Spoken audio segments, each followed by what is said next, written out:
you guys a chance to ask any questions, or cover any topics that you wanted to have covered, or maybe we haven't covered. So I don't know if you had any questions on, I know I didn't give you any individual assignments from me on our existing homework, but I did send you that link to, what was it, like 160 some other problems that you can work through. So that's a pretty large set of problems. I know that a few people have been working through it. I know that Faith found, for example, that one of them had the wrong tests. And so even though her code was right, it told her it was wrong. So I had to go through and fix that. Does anybody else work through any of the problems in that extra problem set? Yeah. Some of them are like the first several, I'd say first 20 or so should be very similar to the type of stuff that I had. And then you get into ones that are maybe a little more complex, or ones that are just using that same pattern, but they introduce objects or something. So you sort of do the same thing, but with an object instead of without it. Any just general questions?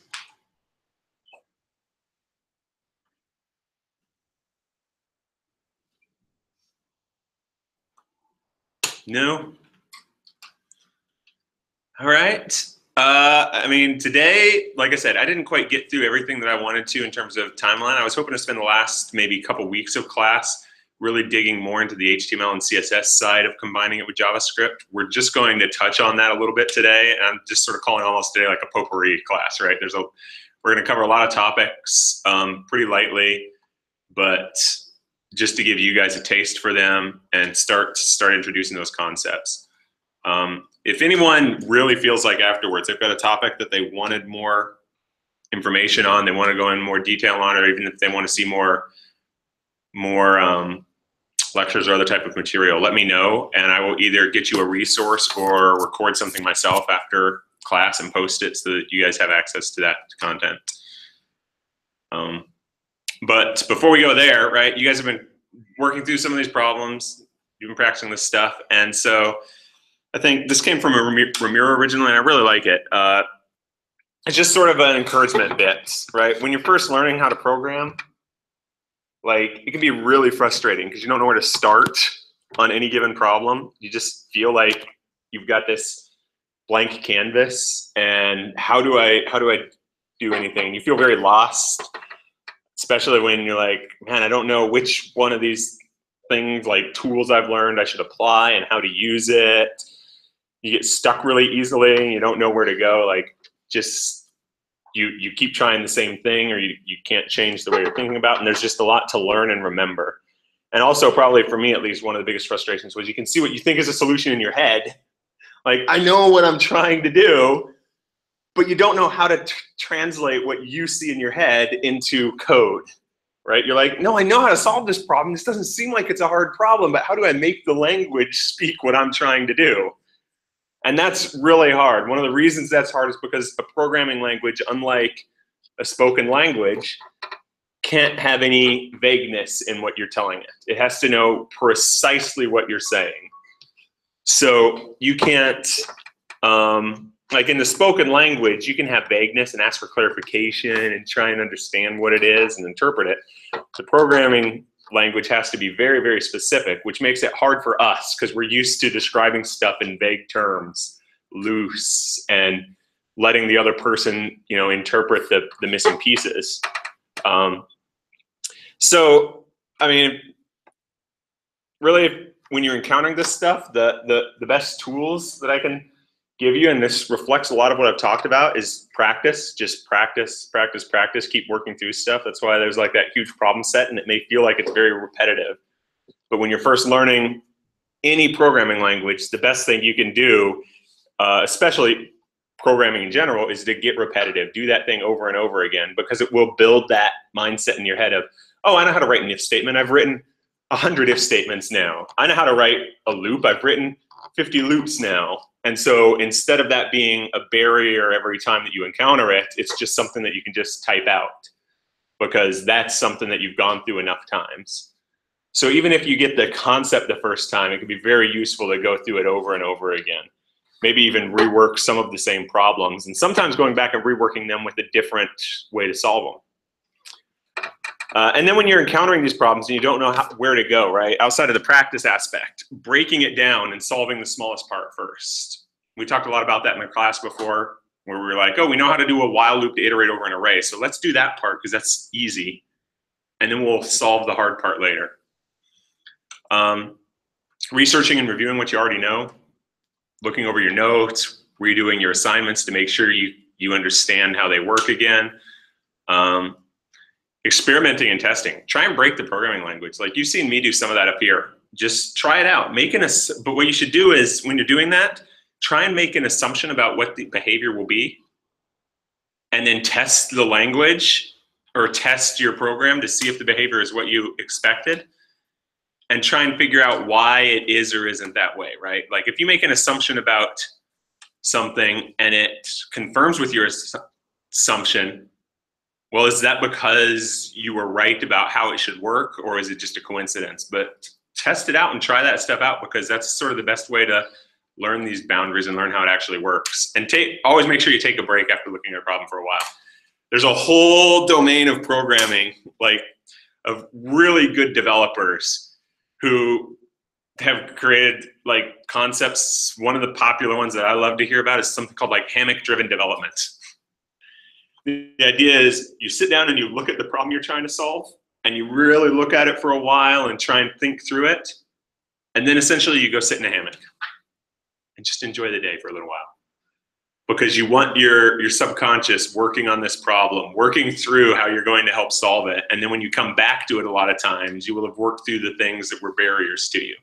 So by stepping away from the problem, you let your brain work on it in different ways than if you're trying to do it all in one pass. A little bit like it, yeah. I mean, it should help you out. And yeah, this was from Ramiro originally. I think it's hilarious. Being a programmer is like the two states of every programmer. I saw a shirt that said, what's the most common language used in programming? Profanity. Yes, I have someone I work with, and it's not uncommon to hear, and this is probably way too loud, you know, whatever, but from his cube multiple times a day, you just sort of hear, wow, because he's like, don't know what I'm doing. Why isn't this working? And then, okay, I got it. And he moves on. And this is somebody who's been doing this professionally for a decade, right? Now they're working on a different scale of problems than what you guys are dealing with, but it's that same sort of thing. One of the great things about programming is there's not really a point in time where the problems that you can solve are so easy that they're not worth your time anymore, right? So like, yeah, eventually doing the programs that you guys are writing right now, that'll be trivial for you. You write those quickly and easily, it's not a concern at all. But that just means you're gonna start working on bigger and bigger problems, more complex ones that will challenge you in new ways. So the field can grow with you as complex as you want it to get. And there's never a point in time where you're going to be like, nope, I know programming. I can solve any problem easily. You know, done. That'll never happen.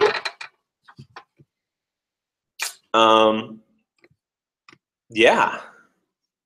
So then today, I mentioned I wanted to go over some of these other topics that are related to JavaScript, but not directly. So the first thing I sort of wanted to cover was HTML and CSS a little bit, right? This is probably what we'll spend most of the day just talking about, dealing with some HTML.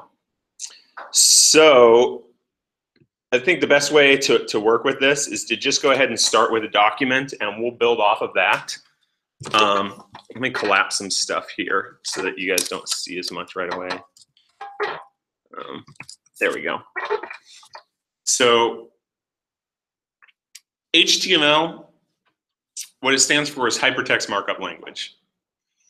And this is really the language of your web browser. This is what it uses to render content on your page. And all it is if you imagine your Word document, if you're typing out a Word document, right? You have certain pieces of your document that different structure to it. So you might have Let's go all the way to a book level instead of just a small little paper. In a book, what are some of the different parts of a book that are describing the structure of the book? Chapters, paragraphs, headings. Yep. Page number. That's good. Font size. Yeah. You have titles, right? You have your index and your table of contents, per se. And so there's a little bit of a distinction between some stuff there. So we've mixed in two things that HTML and CSS try to separate out. We've mixed in the idea of the structure, which are things like the title, the chapter, the paragraph, the sentence. Like that's the structure of the document. The index or the table of contents. Those are all part of a structure, like how it's structured. But that doesn't necessarily define what each portion of that, each part of that structure looks like, right? By saying that you've got chapters, that doesn't say what a chapter looks like. And by saying that you have a table of contents, you're not describing how that table of contents looks. You're just saying, here's a table of contents with something in it. I'm not defining the other aspect of it, font size, color, other things like that. So when you're thinking of HTML, think of it as structure. The goal is to structure a document. And so it creates the structure or the skeleton of a web page. And the way that works are with elements.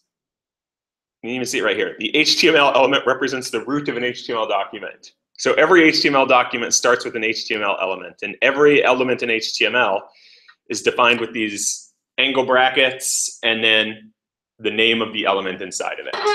And there's a list of valid element names. You definitely don't need to know them all, especially when you're getting started. Let me look them up real fast.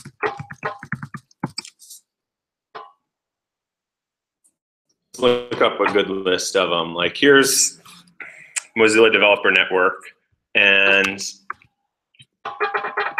you can see we've got HTML. Each one of these is a different element. And the goal with these is not to necessarily give you the exact look of your document, but to create the structure of it. You know, roughly how it goes together. So if we're looking at this, here we have our HTML element, and the other key aspect of every element in HTML is it has to be closed. And what I mean by closed is you either have to have I'm going to be a little lazy here, but you have to have a closing element on it. So you'll see that we have HTML here, and then we have one down here but it starts with this backslash or whatever, or slash. I can never remember which side I think that's backslash. That's the closing element for this. So what that says is everything inside of here is part of this HTML element. Everything's contained in it. So you can imagine, for example, if we went back to our book analogy, that you could have a chapter element, right? And inside of that chapter, you may have paragraph elements. But you need to tell it, when does that chapter end, right? When am I done with this chapter? That's what this is doing here at the bottom. It's telling you when does the HTML element end. And so every element has to have that. Sometimes you'll encounter what's known as a self-closing element, where the element has this tag at the end of itself. It's just one item, but it's not very common. It's not something you need to know about right away. Well, these are some examples of ones that sort of cheat that, but let me see if I have any in here. I don't think I have any self-closing elements right here. No. We may see one. I can't remember if I have any in this outline.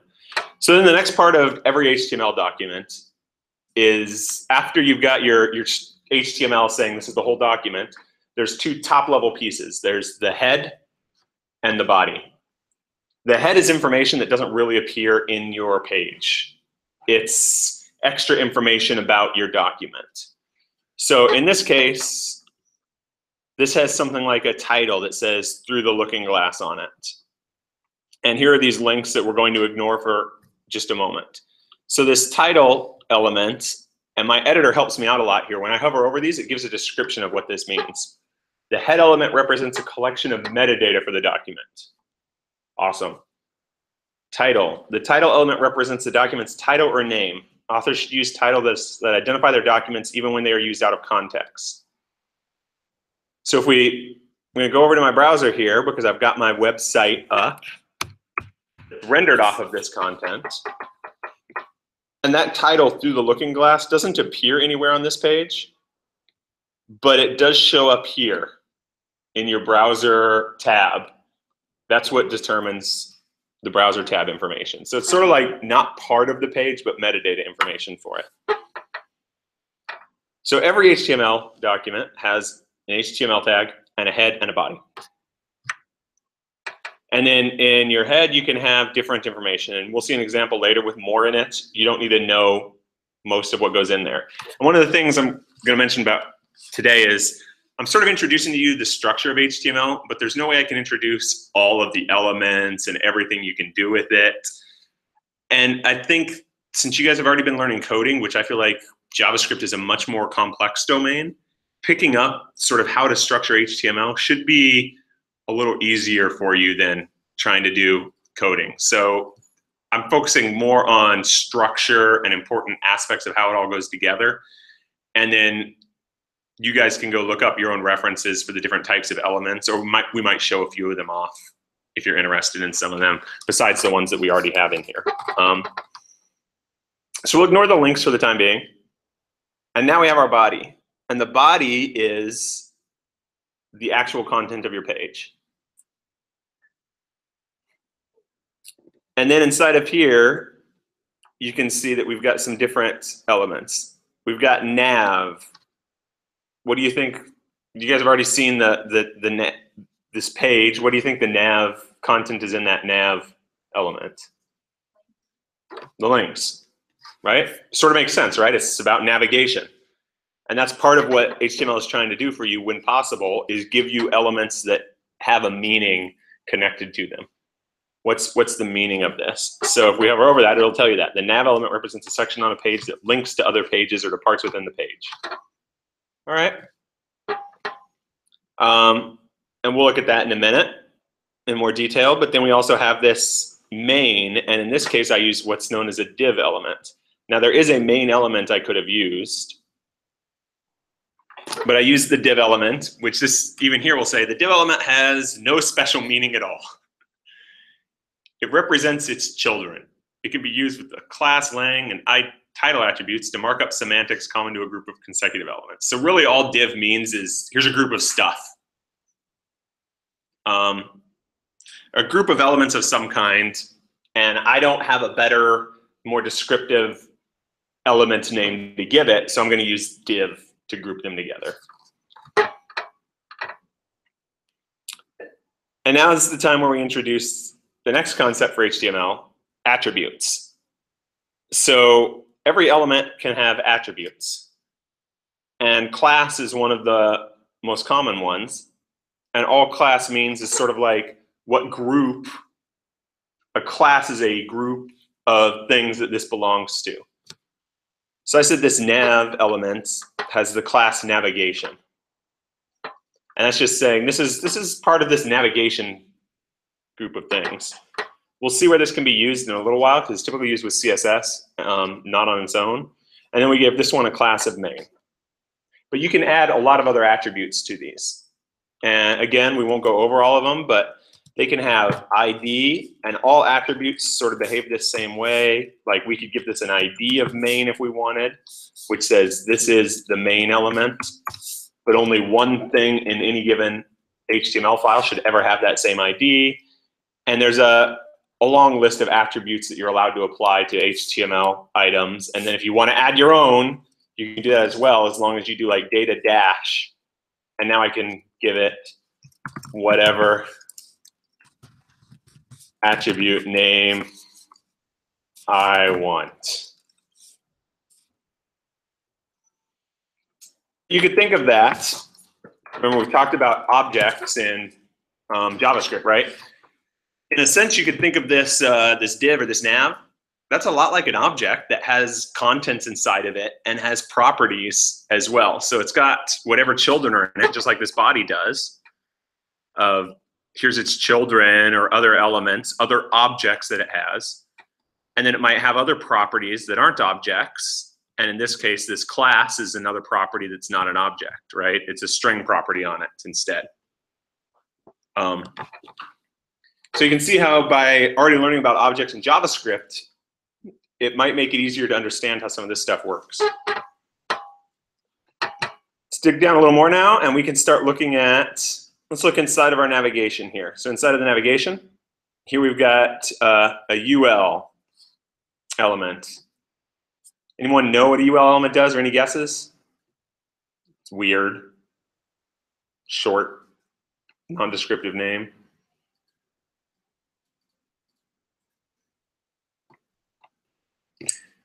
Hover over it. It represents a list of items where the order of the items is not important. So you can think of it as unordered list, UL. Hence the links are an unordered list. And then if we now know that this is a list of some kind, what would you imagine an LI element is? List item. Perfect. Basically, it's a list item, right? So typically, inside of any sort of list, a UL or an OL type element, you're going to have a series of list items. And you can see this nesting strategy of each thing is down inside of another one. So now I have a list item. And then this A is one of the most important elements that exists in HTML, and that's the anchor tag. So this is how HTML documents link between things. You put an anchor tag on it and you tell it where this link goes. And that link could go anywhere. So for right now, like here I have a home page anchor that goes to index.html.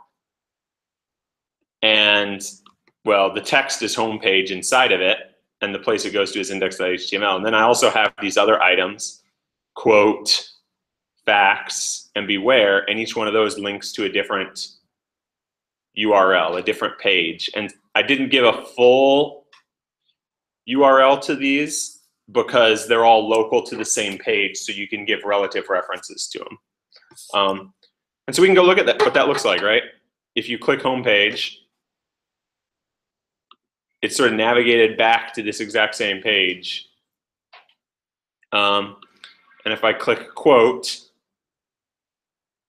I go to a different page. You can see that it went to alice.html, which is where the link went. And if I click facts, it goes to facts.html.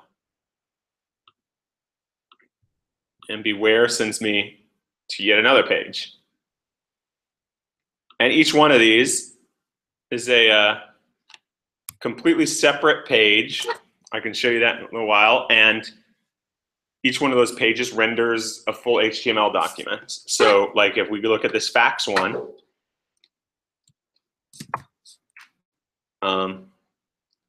you can see we've got an HTML document here at facts.html with an HTML and a head and a body and navigation and everything else that we had.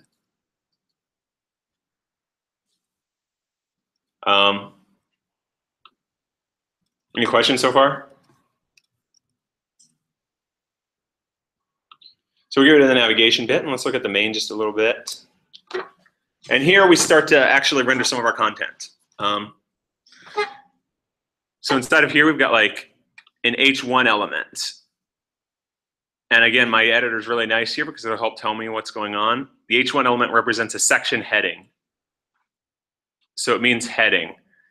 And it's a little bit of a legacy bit from early days of HTML in the sense that these did have a lot of styling implied with them. So you had H1 through H5, And like an H1 is supposed to be the top level heading, so it's the largest one, and an H5 would be a smaller heading.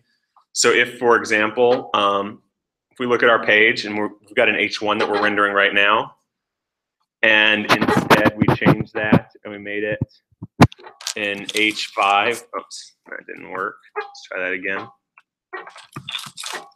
An H5 element, and we re-render our page, you can see it got really tiny. It's because there is some style associated with that, because the top level heading. Then we have a P. What do you think a P element? Paragraph, exactly. It's intended to represent a paragraph. So I've got a whole paragraph inside of this. And I even have embedded another little element here called cite. The cite element represents a reference to a creative work. It must include the title of the work, or URL or reference or some sort of indication of how. So you notice this doesn't say how a citation gets styled, or even how a paragraph really gets styled. It's just creating this structure of your document. Now we have a footer. Footer represents a footer. Surprise, right? Probably not. So what do we have in there? Just some information about, the person who created this, including an address element. Represents the contact information. And then inside of there, I've got a span. And you'll see it says here again, the span doesn't mean anything on its own. Well, this is sort of the time to introduce the concept of two different types of elements in HTML. And this is a little bit dated. CSS has really changed the way this works somewhat. But you're like, why would we have a span when we already have something that doesn't have meaning on its own, which was does anybody remember the other one that didn't have any special meaning? Was just used to contain content? What? The div has no special meaning, right? So what's the difference between a span and a div? The difference is there's essentially two different types of elements in HTML. And those are known as block level and inline elements. So an HTML document is essentially, if we were to say like, this is our HTML document, it's essentially made up of boxes on the page, different blocks, if you will, that all take up some space. And these are sort of block level items. And then inside of them, so a block level item, like a paragraph, is block level. That means it sees itself as a big block and other stuff can't be, part of it in a sense. And then inside of it, you have your content, like the text. But all of this is inline content. And if you want to apply some styling or have a way to specify something inline and change the way it works, you can. And that's where you might do something like a span to do something to style some inline content. And the difference between these, like a div versus a span, is if we, and I can show this in just a second, if this was a div, it would become a block level element on its own and sort of jump up to this top level. But when you do something like a span, it can style something inline. So if we look at this site that's inside of my paragraph right here, right? Where it says Alice's Adventures in Wonderland. And we go look at the page, we can see check out pages with some of my favorite quotes, poems, and facts about the author of Alice's Adventures in Wonderland. So it's got some styling, but it's all still inlined with the rest of the content. And to sort of prove that, I'll even add some more content afterwards, sort of show that it's all still right here in line with it. If instead I changed this and made it say a div, and the behavior is going to change completely. what you see is instead of it being inlined with the rest of the content, just by saying it's a div, it becomes its own block on the page. It can't flow with the rest of the stuff inside of there. So what we had to do, like as a div, what the document had to do was it created another block here for it. And then everything else after, everything before it is before it, everything afterwards has to render below it. It can't be mixed in with the rest of the content. So those are the two primary types of elements that you have in HTML. Now, like I said, CSS has made that more loose than it used to be, in the sense that you can change any given element to be inline or block. But in general, you can think of it that way. And certain elements are inline versus block consistently. So a span is styling something inline. A div is a generic block container. A span is a generic inline container.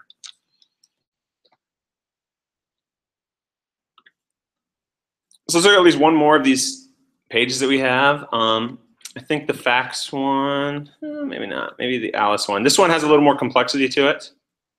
I'm going to collapse this right now. And then after this, we'll talk a little bit about CSS and then come back and look at this in more detail as well. So here we've got a little bit more going on, right? This is the, which one is this? This is the one you get to if you click on the quote, because it gives you some quotes from the page. And what we can see is, well, there's a lot more stuff going on inside of this head element. We've got some meta elements here, meta tags, and that tells you, yeah, these represent various pieces of information that you may or may not care about. You know, to change, it might change the way stuff appears on certain devices or just give some extra data. We still have a title. We have this description. We have like a viewport. And then we have this link, which again, we'll come back to in a minute. So, you know, more complexity in the head of that document. Now our nav looks the same because we were obviously trying to have the same navigation on each page. And then we still have our main area with, say, like 3 paragraphs in it. And that conforms to what we're seeing here with some extra styling that, again, we'll get back to in just a second when we talk about styling. But that's the general gist of like HTML. So yes? Where you have site navigation that stuff, is this like make notes without affecting the actual? Yes. Yeah, good question. Yeah, if you want to put comments, like you're used to commenting JavaScript with the // the way you put a comment in HTML is this. It's sort of cumbersome, but it's, oh, my indentation is not going to line up. All right. It's the angle bracket, bang is what this is frequently called, dash, dash, then whatever you want inside of it, and it can be a lot, and I'll show you that in just a second, dash, dash, and ending it. And that everything inside of that will be a comment. So it means that it's not executing, it's just commented, or you can put a note there, right? So, for example, we suddenly decide, we don't want any of this main content. I can comment that whole thing out. And then if we come back and we look at our quotes, nothing shows up on the page because we commented it out. Like you might with code when you're testing and you're like, I don't know if this is the problem. Comment this line out so I'm not running it. And then, oh yeah, I'm not failing now. Okay, maybe that was the problem line. Now I can go back and debug it. You can do the same thing here.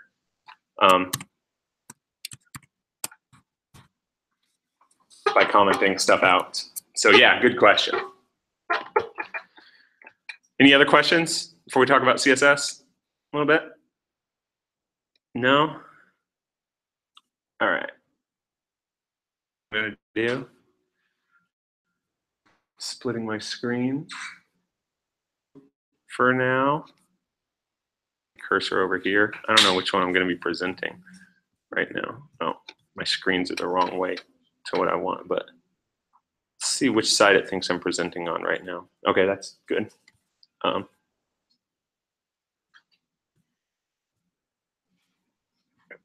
So we're only going to go through part of this, but this is a talk that I gave really to teach some other people how to do proper CSS styling. And the first portion of this sort of talks about the introduction of CSS and what it does and how it works. So we're going to focus on that aspect of it and then cut off when it gets to the point of like best practices, because you know you should actually practice it before you worry about best practices. So let's go back in time, right? We go back, and it's a little too far back. Not quite, you know, the 80s, but yeah, that seems about right. Somewhere around the 1990-ish, right?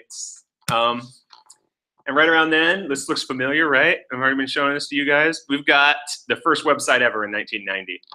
Might be a little shocking that to me it's like, man, that seems pretty recent. I mean, maybe other people feel like that's ages ago, but and there was no ability to style the page. Like you had no control over it.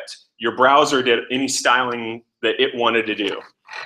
So that's just sort of the way it worked. And this is pretty much what it looked like. And browsers decided certain things like links should be blue because that's cool and they should be underlined. That's a lot like what the styling was like back then.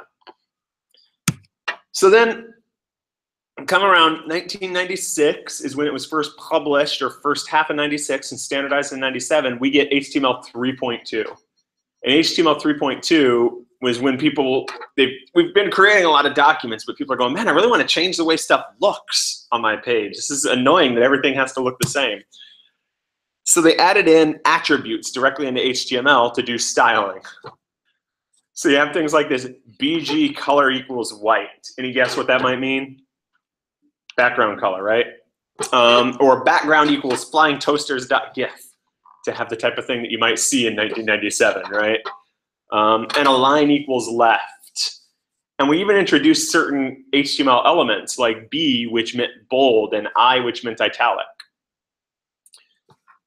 We sort of learned this is really not a good idea to mix this markup, what the outline or structure of your document is, with how it's marked up. Because we're going to have to introduce a ton of different elements, and it's going to be very confusing as to when to use them, and I'm going to have to go change this every time, change my actual document structure every time I want to change my styling. So we started in that same spec, they introduced this idea of a placeholder that represented like a future for how you can style documents. What can I do to actually give them style? And over in an entirely separate group, unrelated to the group that was working on this HTML, they were looking at something that they called like CSS1 is what it ended up being. And CSS stands for Cascading Style Sheets. So the idea was our style of a page should be separated from the structure of the page, so that if we say every paragraph should have a specific style, we don't have to go and change the elements on that page to do that.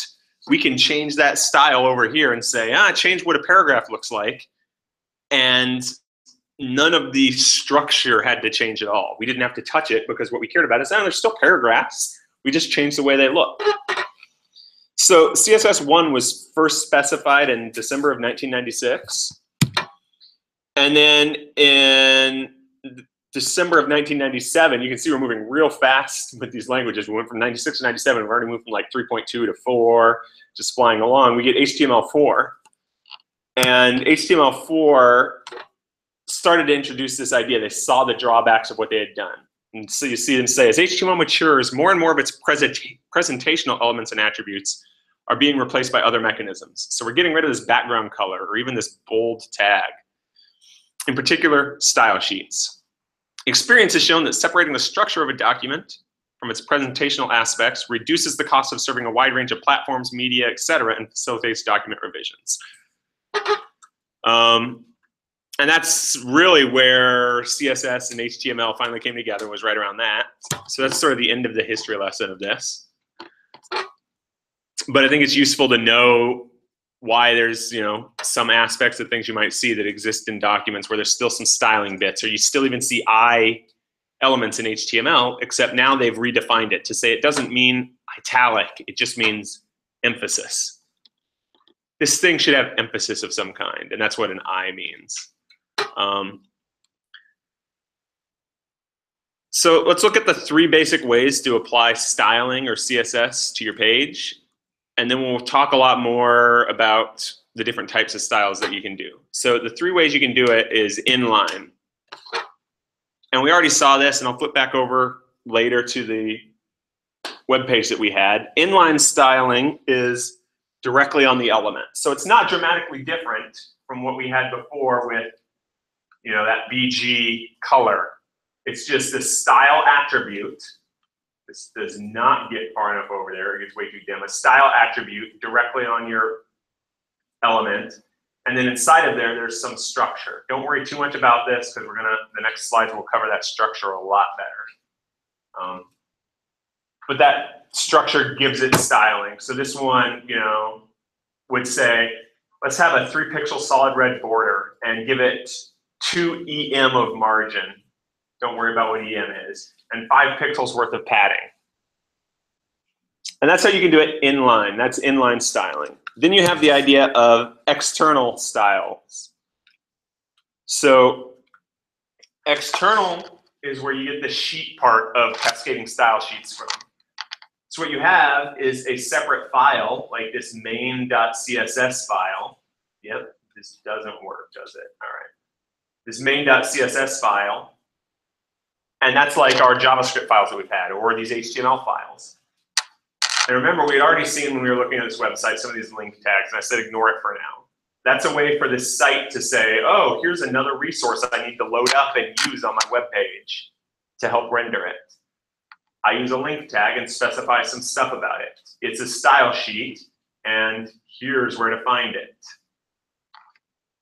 And then this is what that main.css file looks like. So what we have is HTML.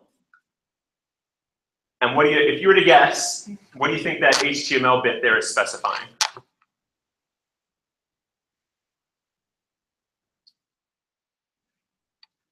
The page structure. What? Page structure, did I hear different guesses? The bottom one. The style. What it's sort of doing is allowing, that's saying what these style rules should apply to, which element on the page. So it's how to find what to style. And then inside is what you actually do for styling. So this says the HTML element, here's the style for it. And we'll get to see more examples of these sort of rules of how you find stuff. And then the third way that you can do styling with CSS is inline or embedded, where it's not exactly on the element.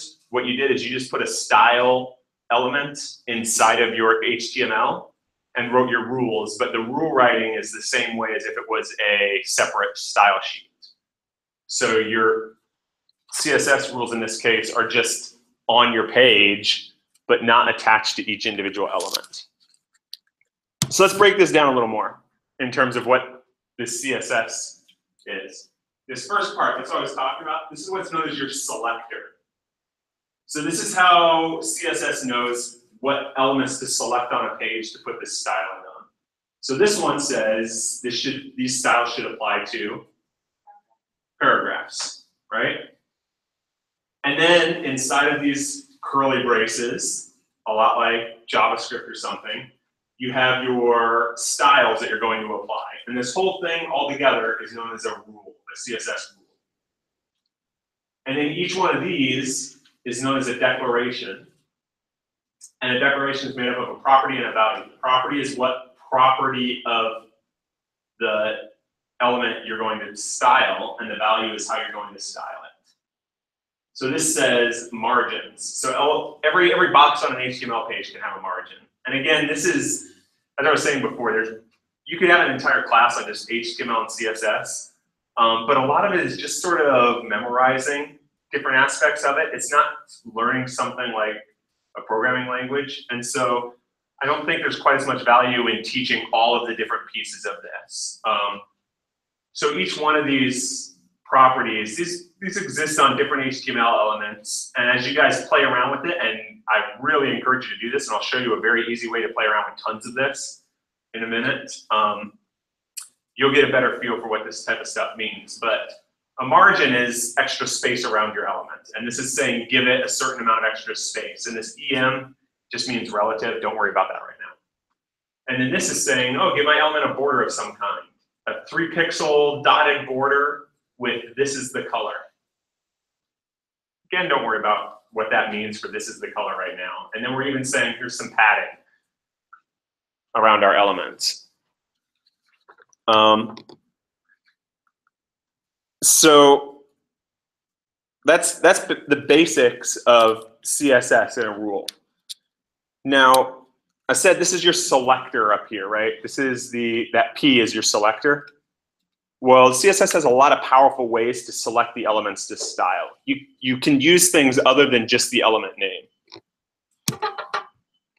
So you can style. You can, in your selector, you can use IDs. Remember I showed you just briefly, oh, we could put an ID attribute on this. So you can style with an ID, and the way you do that is with this hash mark. And you can style off of classes, and we already did have classes on some of our elements, and that's just with a dot and then the class name. And then these other ones, besides the elements, don't worry about them right now. So the main ones are ID, class, and element. The other ones, I wouldn't focus on too much. So let's look now. That's pretty much like the aspects that I care about for that, for you guys, because I don't want to introduce too much more complexity. So let's go back and start to look at our document here. And we can look first at this alice.html, for example. Sure enough, we have, I thought I commented everything out of this. Oh, man. That's why I'm getting some styling still. All right, here. Sure enough, we have this inline styling going on right here, where we're saying, give us a 3-pixel solid red border, and give us margins of 2 EM. And again, my editor, which is really nice here, this is Visual Studio Code, helps me out with a lot of this. It's sort of telling me what this does. And give me padding of 5 pixels. So let's look at this page. Did I save this or not? Maybe this is cached. I don't know where that extra styling down there is coming from. Oh yeah, I do. It's coming from up here, isn't it? There we go. Okay. Yeah. So let's go look at this and say, here's my paragraph that I had that style on. That looks a lot like I have a 3-pixel solid red border around it.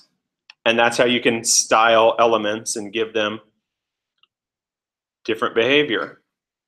And then it also, and this is a little more subtle, there's 5 pixels of padding. So as I hover over it, and this is where I was saying I'm going to show you how you can play around with this stuff very easily, because this is a fun thing to do. You can do this on any website. It doesn't even have to be yours. Go to other websites, and what you can do is bring up your developer tools in Chrome or whatever browser you use. Usually the easiest way to do that is to right-click on an element, right-click on your page somewhere, and say inspect, and that'll open up these tools. They can either exist here like on the page, or you can even break them out to be a whole separate window so that you can work with them separately if you want to. So in doing that, would it modify the page as everybody views it? Nope. Start messing with it, or just how you? It's just on your computer. All it's doing is changing what your browser sees as the rules. So, all right, we've got this guy selected right now, and I talked about that padding or whatever. So again, padding is this space between, it's space that's part of your element. And so for example, if we have a border, our padding is between our border and the rest of the content. So now I'm going to show you how you can play around with this stuff a lot more and really start to learn this, because trying to just teach you all of them, it's not particularly useful. Inside of the Chrome Dev Tools in particular, when you are looking at this styles information, you can see here, oh, we've got some inline styles, element.style. That's sort of what that means. I can click on this value and change it to whatever I want it to be now. And I can start playing with it live. So you can see my padding between my content and my border growing as I'm changing that value. Right? This is like the easiest, simplest way to learn how to play with CSS. I mean, this is fun. You know, if you're a visual person and you want to see how stuff works on a web page, this is fun. Go to any website and start playing around with it. Go to, let's pull it up on here, and we'll do some crazy stuff, right? All right, here's whatever this element is that we're on. Let's add some styling to it. Let's add padding of 3EM. And we see it change. And you can add any styles you want. So let's add a background color. And we'll just toggle through some of the background colors and get to see what it would look like.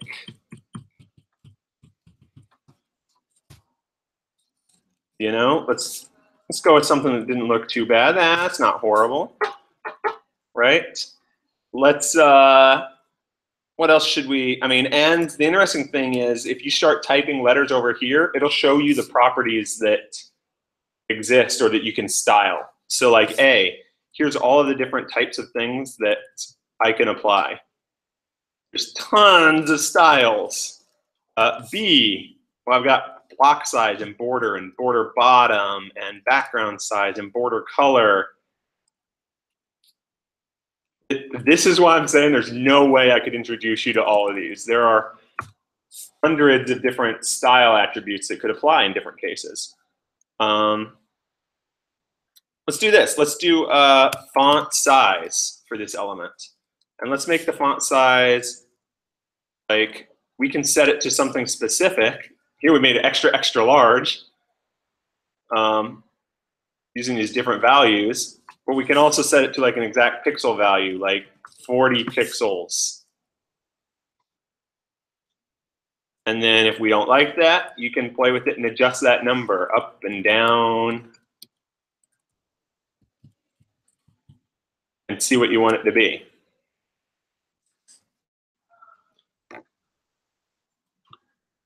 So like I said, this is just a really, really powerful way to play around with and learn what's going on. And I recommend you do this whenever you want. Tinker with this stuff and learn about it. This is a tool that didn't exist, you know, 20 years ago or even 15 years ago. And it was much harder to try and learn some of this stuff. Another really awesome thing that you see here inside of the Chrome DevTools is this item here that's sort of telling you how large your element is and where all the sizes are. So this is just a little bit of a visual indicator of the size of everything. So it's saying this content inside of here is 867 wide by 108 high. And then you have 5 pixels of padding on each side. And then you have 3 pixels of border on each side. And then our margin is 32 pixels of space as well.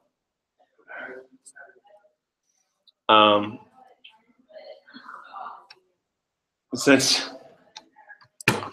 shut the doors real bad, sorry.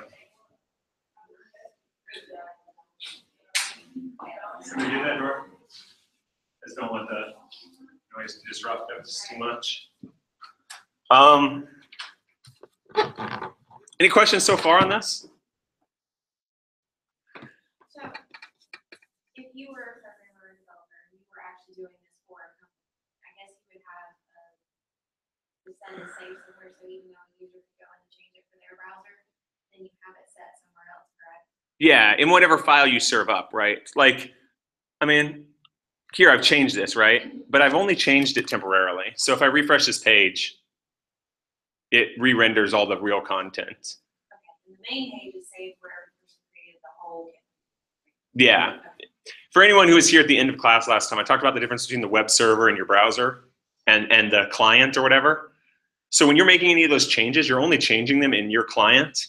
And whenever you load the page again, it's getting that content from the server And so you could never make changes to what's going on that server tinkering in your browser. You're only playing with something that you see. And one of the reasons that that's important is you want to allow people to change the appearance of the page so that if they're visually impaired, if they need fonts that are larger, you want them to be able to change that so that the font can be larger on their browser, even if the developer didn't have it that way, so that they're able to read that content. But yeah, you'd never, I mean, using this approach, you wouldn't change stuff on the back end, but you might do something like, for example, let's say we want to change this border and we didn't like red, and we think a different color would be better, blue. Let's go with this blue violet, right?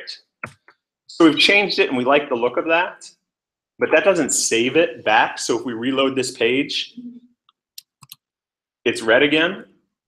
So if we go, oh man, we really like that blue violet, you have to go back to your file and change it and save it and load your page. Actually see the to make that so that everyone who loads that page will get that content. And so there's a difference between playing around in here. It's really awesome to learn what settings you want, but then you have to go make that change in your file to make it the same. Any questions on this so far?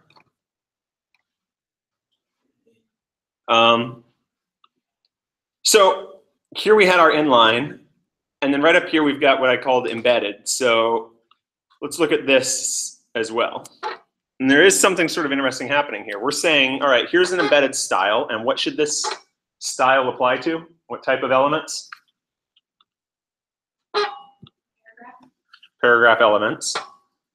And we're giving them a border and a margin.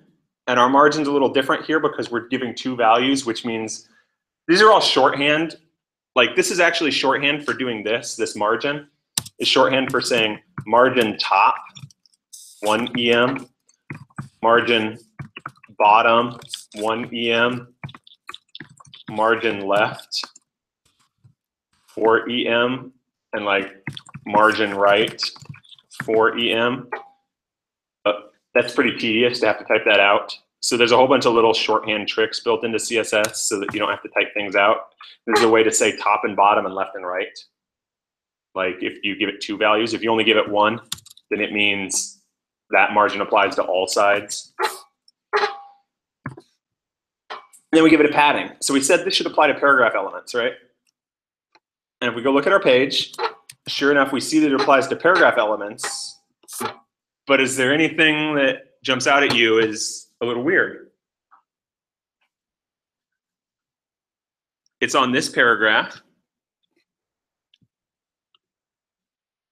It's on this paragraph. And it's on this paragraph, this dotted border. But is there a paragraph it's not on? It's not on the top one, right? The top one has a different set of styles applied to it. So let's click on this guy and look at it for a second and get a better understanding of what's going on. This gets into the cascading rules aspect of CSS. So what CSS is going to do, and again, this isn't something that you probably need to know all the details of it first, but you'll learn it more and more, is more specific rules always override more general rules. And it's got a very specific set of ways to determine if a rule is specific or a general. So what it looks for is inheritance, specificity, and location. Inheritance, I'm going to skip over for the time being. Maybe we'll come back in a second. Specificity says if two selectors apply to the same element, the one with the higher specificity wins. And the easiest way to be more specific than something else is to declare it inline, because nothing can be more specific than an inline element. I say nothing, there's always an exception to the rule, but that's the most specific. And so what's going on with this paragraph is if we look over here at the styles that it's trying to apply, the browser, you can see everything that's trying to be applied. And here we've got our styles from our element that we expect, but what's down here below it? Those are the styles for a paragraph element, right? And you see them sort of crossed out, and basically what it's telling you is, no, this style would apply, but it was overridden by something up here that's more specific that applies instead. So it sees that all these match, and then it finds the most specific one for every style and applies it. So again, awesomeness of Chrome DevTools. We can toggle a rule off.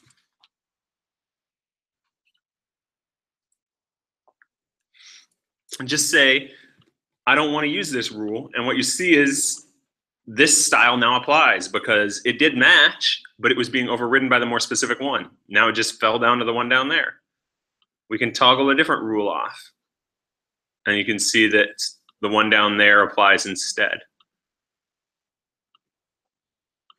Or we can toggle all of them off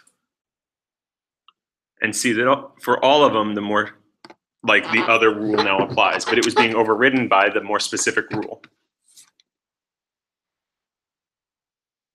In terms of the idea of overriding, are there any questions about that? No? Yeah, that's, like I said, this is a little bit of a crash course to some of these concepts.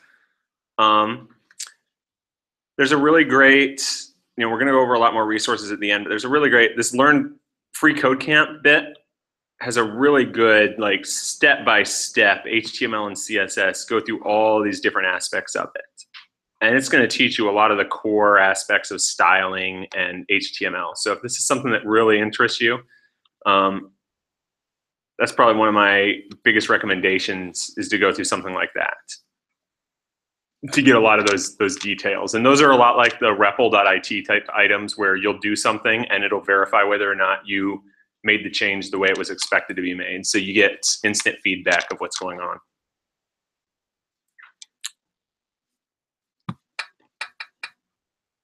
All right, let's see what else we got. Oh yeah, so now let's introduce the last major bit of this. So we've seen these embedded ones and we've seen the inline styles, but we can also have them in a separate file. So I've got main.css here. And right now, I've commented everything out. That's why it's green. And you'll see here in CSS, the way you comment something out is this sort of \***. And then when you're done, it's like *\\. That designates here's a comment and here's the end of a comment. So I'm going to start uncommenting. I think I want that stuff to stay commented right now. I'm going to start uncommenting code.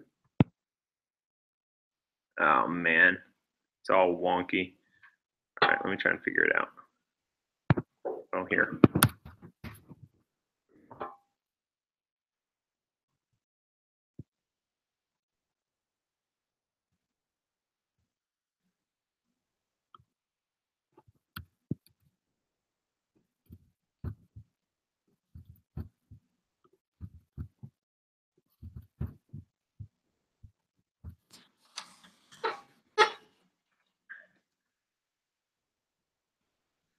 And I might put some of this back in, but now that I've uncommented that, we've got a whole bunch of rules here, or a whole bunch of,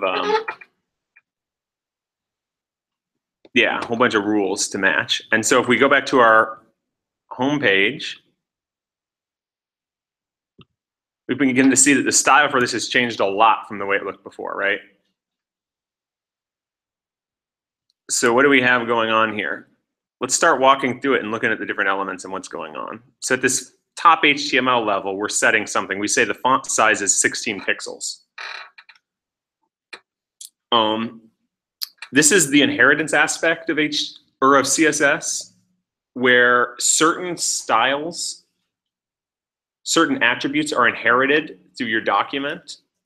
And so you can set them at a top level, and things farther down in the document will inherit that and change the way they look. So if we go down all the way to our nav, for example, and we look, we'll see that it says inherited from HTML is a font size of 16 pixels. So we didn't have to declare a font size on this content. we can declare it all the way up here and have the whole document, anything that uses a font, inherit from that, unless we tell it, no, use this other value instead. And so what you can begin to see is if I change that, everything on the page changes. It uses that font size in some way, which is a really powerful capability. We don't have to declare font size on every individual element. We can set some rules at a high level and have them come down through the whole document. So where did this come from? Main.css. There we go. We've got our rule setting a font size to 16 pixels. So let's keep going down through here. We've got, all right, our navigation. Well, our navigation definitely has some different styling now. It's got something called position absolute. That's what pushed it, allowed me to send it over to the side here, because you can position content on your page. I told it it's 2 EM from the top and 1 from the bottom, and you can see like adjusting those changes the way it's structured a little bit. And if we come back here, sure enough, there's where these rules come from. We just defined them over here. Keep going to the wrong side. Now we have a selector that worked a little differently. So this time, again, we're getting styling on this. You can see that, oh, here's a whole bunch of styling that came from it inside of your dev tools, but it's not looking for the div element. It's looking for this dot main. And that's where I said, your selectors can be different. They're not all just element selectors. So this is a class selector, a dot like that is. And we have a main class on our item here. And so if we come over here and look, here's our dot main rule. And that's how it's able to match, is it's using that class attribute instead of the name of the element. And then it's setting some styling on it. It's setting a max width and a margin. And we can toggle that on and off and see what happens.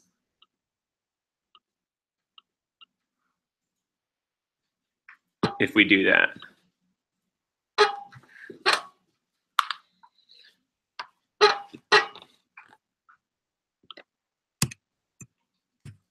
So are there any questions on just the general concept of some of this? Awesome. I don't know how much. A couple really good resources. I need to add this to my list of resources that I'm going to send out for this. Includes what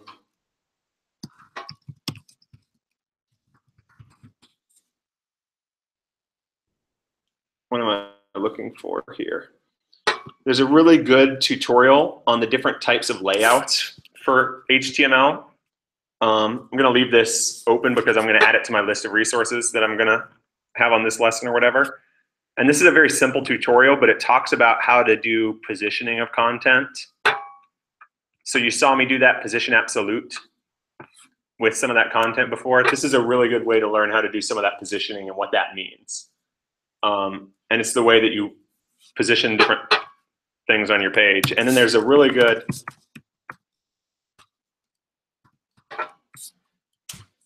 really good page. It's been around for a long time, and it's called the Select Tutorial.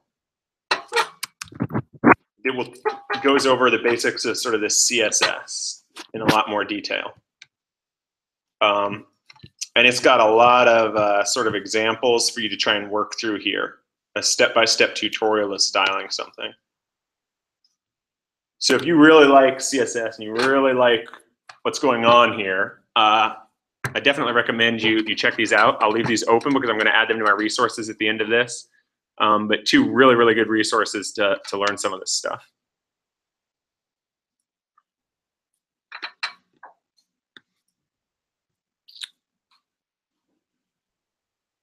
All right. Let me see here.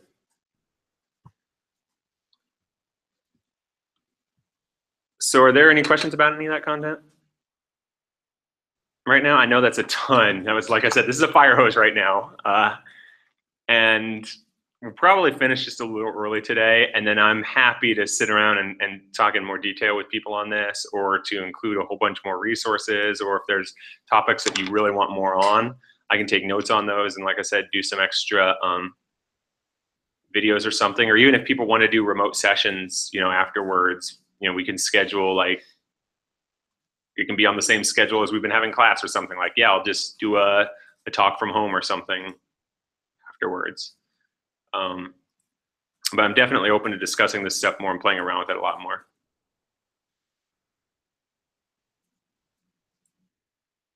All right. Then I want to, like I said, it's sort of potpourri class. So I wanted to talk to you, I'm going to jump back over to JavaScript for a little bit. We've been writing these very, very small pieces of code. But when you're writing a big application, a big program, it's impossible for you to write all the code yourself, and you wouldn't want to, because there's the more code you write, the more likely you are to have an error in it. And so if you could possibly reuse code that other people have written that solves the same problem you're trying to solve, or even gives you some portion of it, that would be awesome, right? And we've done a little bit of that.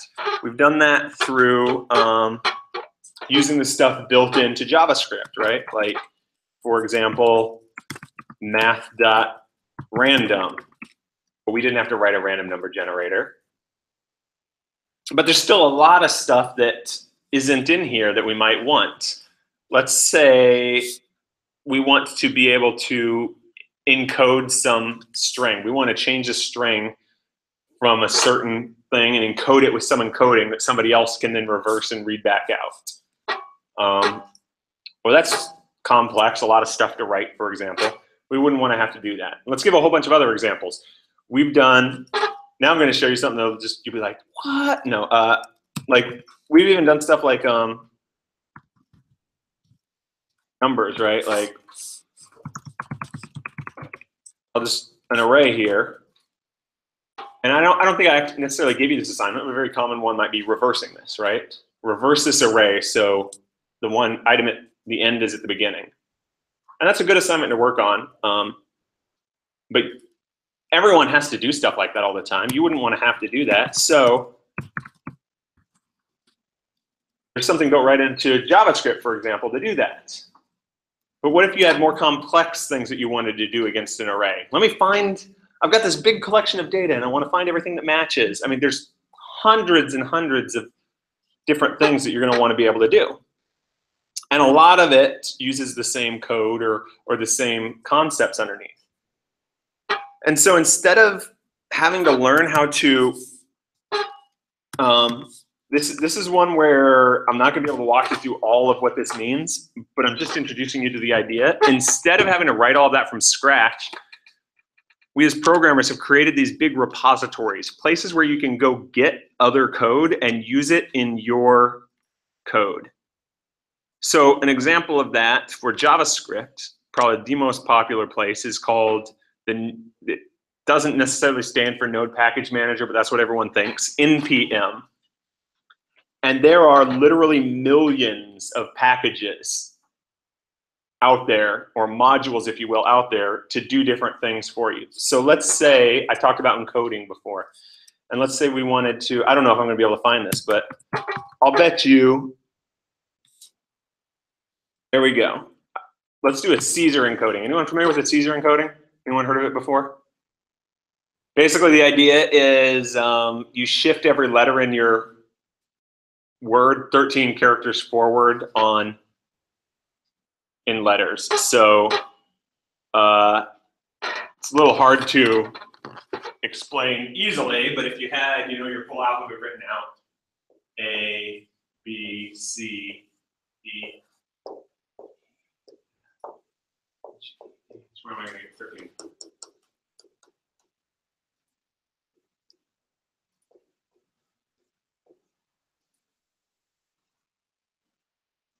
All right. Let's see.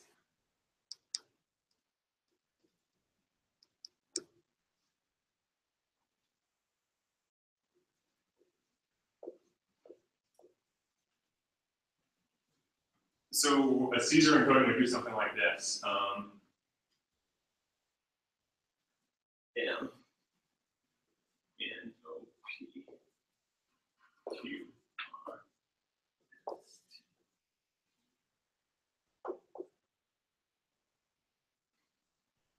I'm going to loop back around at the end, and I'm not going to do all of that. And so if you had the word like add, and you wanted to encode it using a Caesar encoding, you'd be like, okay, A becomes M, D becomes P, and P. And that's what you would send is like MPP. And then somebody else would just reverse it, and then you go, okay, this is very simple to reverse. P is D, or M is A, P is D, and I can reverse it. And I'll encourage you, if you want to give it a shot, that's a great programming assignment for you guys to try. You can do it with just arrays. If you manually wrote your arrays out, there's a ton of different ways to implement it, but it's a really good one. But let's say you don't want to do that. And yet that's still within the domain of roughly about what you guys can do now. You can go out there and somebody's already written a module here, a package, that you can go install using this npm tool. And you're not going to be able to do this just in like REPL.it, for example. But if you were still working in the Cloud9 environment, down at your console, and I can show you how this might work in a minute, but down in your console, you can install this into a file area that you're using. And then you would be able to use this file by requiring it. And then this is just a method call, right? Encrypt and decrypt. And in this case, it looks like they're even nicer. They tell you, put in a value to tell you how far forward to shift it. So it's not necessarily 13 automatically. This one may shift only 3 characters forward. And then when you decrypt, you need to tell it how much you want to shift back. And you would be able to pull that into your code and use this without having ever written a line of the code behind this.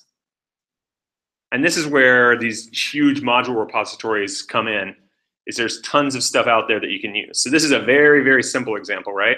Now let's look at something much more complex. Express. Did they change the name of it? Let me look here. All right, Express is, this is a full down to the base web server. So this has hundreds of things going on in it. And I try and, we've got to have documentation somewhere that's better. Let's see.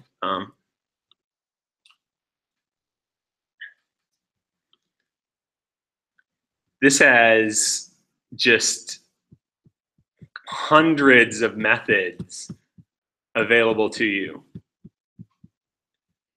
that you can leverage and use to build a web server.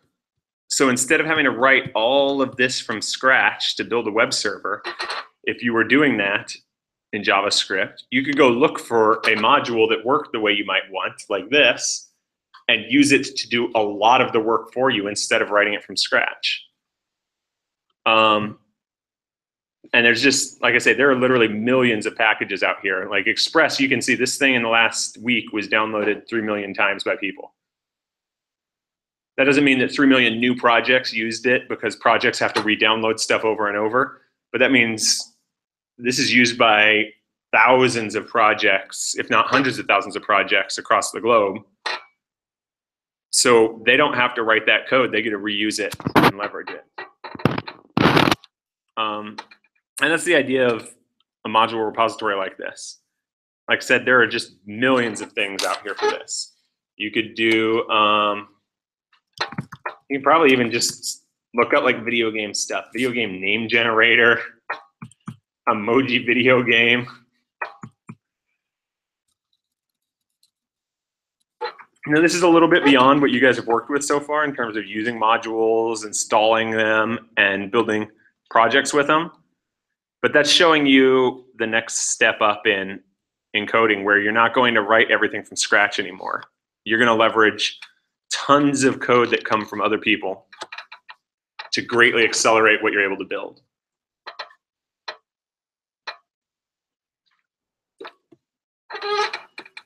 Any questions on that? Sort of potpourri class here. Cool. And the last thing I just wanted to go over were a few extra resources.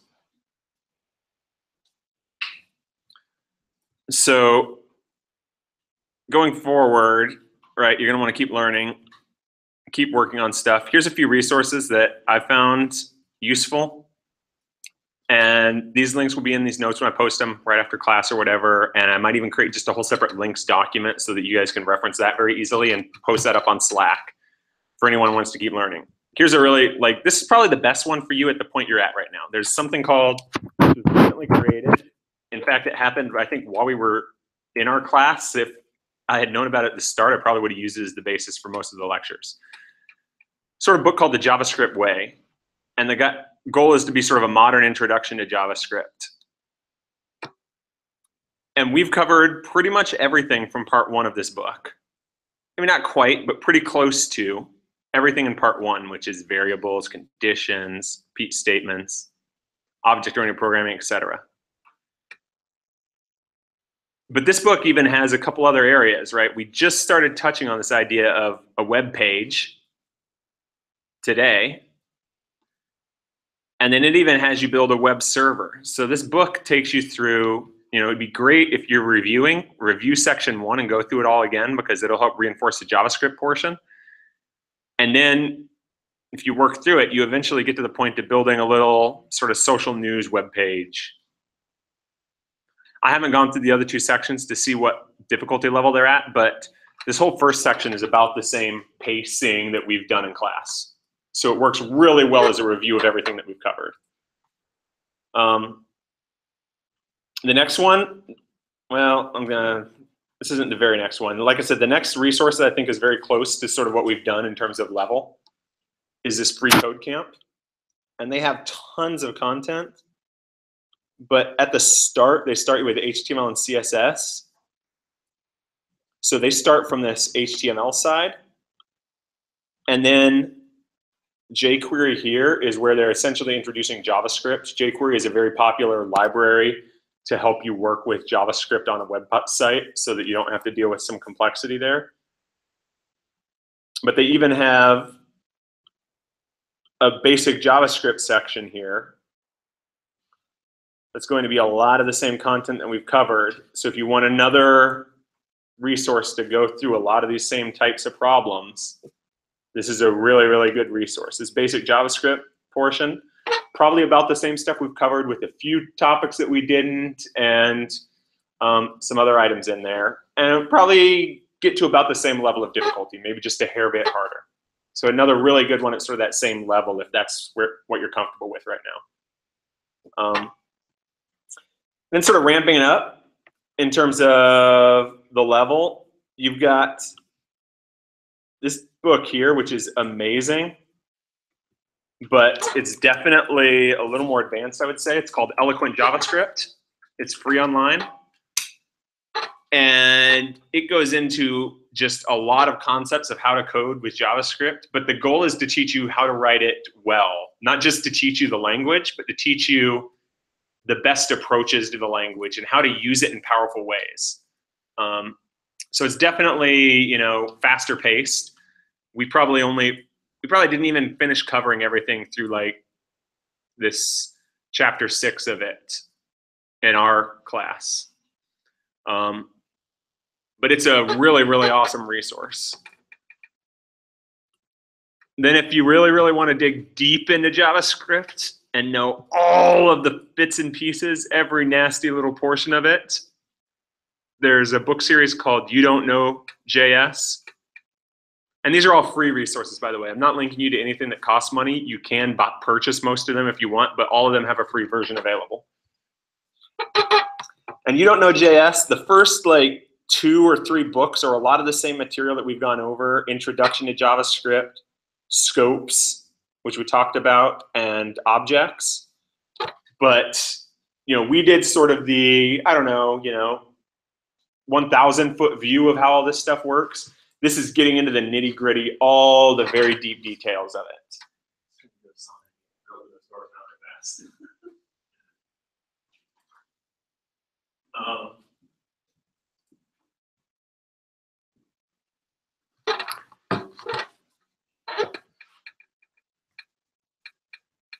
And so that's really, like, in terms of JavaScript, those were the extra resources that I wanted to mention. I did just mention this Learn CSS Layouts and Select Tutorial, a couple of the really good resources. I'll add those to my links. I haven't put them in there yet.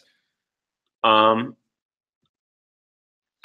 that would be great ways for you guys to just keep working on your skills after class and developing on them. Yeah, I have. It's been a long time since I've really used their basic resources. Whenever I was trying to figure out a couple of the assignments, I actually go in there and they have sessions where you can do what your assignments are, but they actually like do it as you go along. And I wasn't sure if that was some of it looks really, really basic. Yeah. So W3 schools, here's what I can say about them. I'm not going to badmouth them. They used to have problems with the accuracy of their content. That was about like 6 years ago. There was a big backlash against them in terms of improving the quality of their content. I believe they fixed most of that. So I think their content is accurate now and not misleading people, which was the big concern before, was they had a lot of information that was wrong.